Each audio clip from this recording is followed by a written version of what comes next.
Trump ने वादा निभा दिया। अमेरिकी सदर की प्रेस कॉन्फ्रेंस में भी पाकिस्तान की तारीफें। पाकिस्तान और भारत में सालसी की फिर पेशकश कर दी।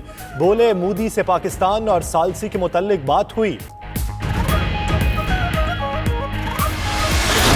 8 हफ्ते मजीद हम दे चुके हैं, इसलिए हम आज ये मामला काबीना में लेकर गए। काबीना ने ये फैसला किया कि इसमें मजीद तोसी जो है वो ना कानूनी लिहाज से, ना इखलाकी लिहाज से और ना ही मेडिकली बनती है। तो हमने इस पर आज जो है वो फैसला ये किया कि मजीद इसमें तोसी नहीं की जाएगी। नवाज शरीफ को फिर बड़ी मुश्किल दरपेश। पंजाब काबीना ने जमानत में तौसी की दरख्वास्त मुस्तरद कर दी। राजा बशारत कहते हैं नवाज शरीफ को 8 हफ्ते मिले, मजीद 8 हफ्ते गुजर गए, वो लंदन जाकर अस्पताल दाखिल नहीं हुए। यास्मीन राशिद बोली नवाज शरीफ को वापस लाने के लिए वफाकी हुकूमत को खत लिख रहे हैं।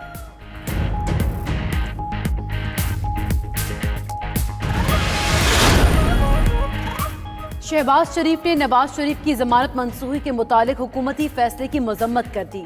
कहते हैं पंजाब हुकूमत ने अपने ही फैसले के खिलाफ फैसला दिया। हुक्मरानों की कमजोरी का इल्म था, इसीलिए अदालत गए थे। उधर नून लीग का नवाज शरीफ की जमानत में तौसी के लिए फिर अदालत से रुजू का फैसला।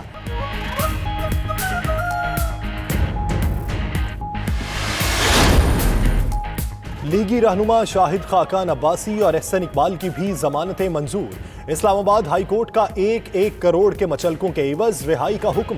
नैब का दोनों की जमानत मनसूखी के लिए सुप्रीम कोर्ट से रुजू का फैसला। उधर नवाज शरीफ के भतीजे Yousuf Abbas Chaudhry sugar mill case में जमानत पर रिहा। लाहौर हाई कोर्ट में मरियम नवाज का नाम ECL से निकालने की दरखास्त पर समाअत। मुआवनत के लिए अटॉर्नी जनरल की आइंदा हफ्ते तलब।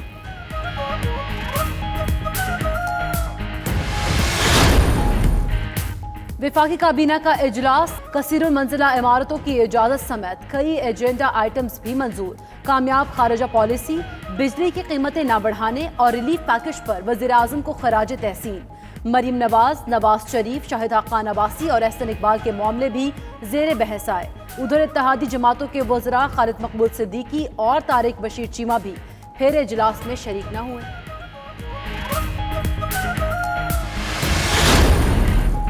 साबिक हुकूमतों के गलत फैसलों का बोझ मौजूदा हुकूमत पर पड़ा।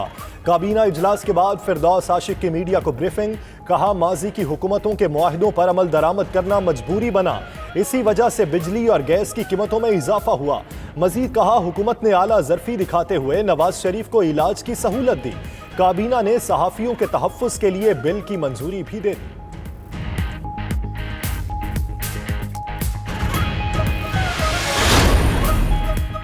अटॉर्नी जनरल खालिद जावेद खान की वज़ीर आज़म से मुलाकात, कानूनी उमूर से मुतालिक आगाह किया। इमरान खान ने ओहदा संभालने पर नए अटॉर्नी जनरल को मुबारकबाद दी। उधर वज़ीर आज़म और काबीना का वज़ीर कानून की कारकर्दगी पर इजहार इत्मीनान। फरूग नसीम को मुकम्मल हिमायत का यकीन दिलाया। कानून और आइन के दायरे में की जाने वाली तमाम कोशिशों को सराहा।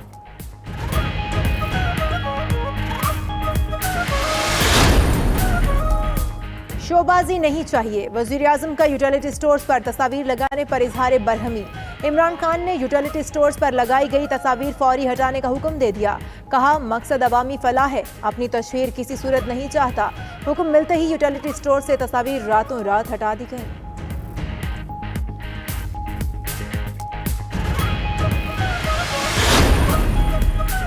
वज़ीर आज़म ने मुआविन खुसूसी इफ्तिखार दुरानी का इस्तीफ़ा मंजूर कर लिया। इफ्तिखार दुरानी का शुमार वज़ीर आज़म के करीबी साथियों में होता है।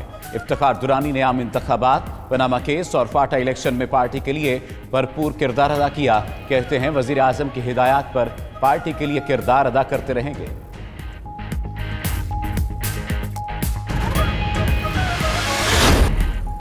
सिंध हुकूमत का इलेक्शन कमीशन से IG कलीम इमाम के कराने का मुतालिबा। खत में लिखा कि IG सिंध सरकारी दस्तावेजात अफशा कर रहे हैं।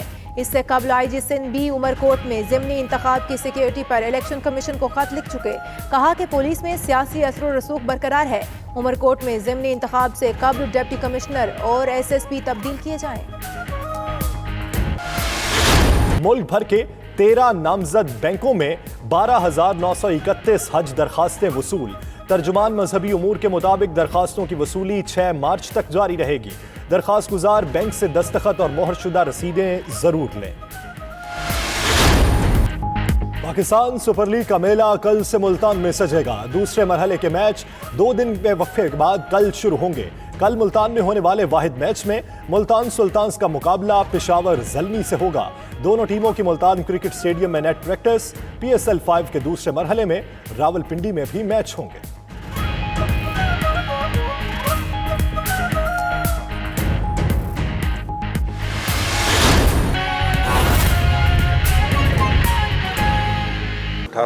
के तहत कि उनकी बेल में तोसी कर दी जाए। उनकी ये दरख्वास्त मौसूल होने के बाद चीफ मिनिस्टर पंजाब ने एक स्पेशलाइज्ड हेल्थ केयर डिपार्टमेंट को वो दरख्वास्त भेजी और एक मेडिकल बोर्ड जो है वो तश्कील दिया गया। मेडिकल बोर्ड ने मुख्तलिफ इजलास किए यके बाद दीगरे और मुसलसल मियां नवाज शरीफ साहब से और उनके मालिक जो हैं उनसे वो नई रिपोर्ट्स जो हैं उनका मुतालबा करते रहे। वक्तन फ़क्तन उनके तरफ से कुछ इब्तदाई तौर पर कोई रिपोर्ट्स मौसूल हुई, लेकिन उस पर मेडिकल बोर्ड ने अदम इत्मीनान का इज़हार किया और बिलाखिर 17/1/2020 को बाकायदा कैटेगोरिकली 7-8 ऑब्जर्वेशंस जो हैं मेडिकल बोर्ड की तरफ से उनको कन्वे की गई कि आप इन ऑब्जर्वेशंस की रोशनी में अपनी लेटेस्ट मेडिकल रिपोर्ट्स जो हैं वो भेजें। उसके जवाब में वो 17 को उन्होंने किया, 18 को वो उनको कन्वे कर दी गई, लेकिन उसके रिस्पांस में हमें ये कहा गया कि जो रिपोर्ट्स इस वक्त तक हम आपको बहुत भेज चुके हैं वही कंक्लूसिव हैं और उसी की बुनियाद पर कोई फ़ैसला कर दिया जाए। हमारे पास कोई नई रिपोर्ट्स नहीं है। सो उन रिपोर्ट्स के बाद फिर दोबारा मेडिकल बोर्ड का इजलास हुआ, फिर उन्होंने उनको लेटर लिखे।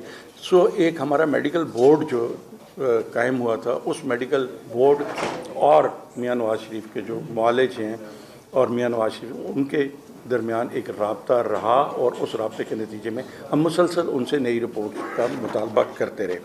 लेकिन जब उनकी तरफ से कोई हमें नई रिपोर्ट्स नहीं मिली तो चीफ मिनिस्टर पंजाब ने जो रिपोर्ट्स हमारे पास मौजूद थी उन रिपोर्ट्स पर गौर करने के लिए और हतमी तौर पर कोई फ़ैसला करने के लिए एक कमेटी कायम की, जिसमें मैं शामिल था, मोहतरमा हेल्थ मिनिस्टर साहिबा उसमें शामिल थी, उसमें एडिशनल चीफ सेक्रेटरी होम शामिल थे, एडवोकेट जनरल पंजाब थे, प्रोसिक्यूटर जनरल पंजाब थे और हमारे मेडिकल बोर्ड जो है उसके जो सरबराह हैं वो उसमें मौजूद थे।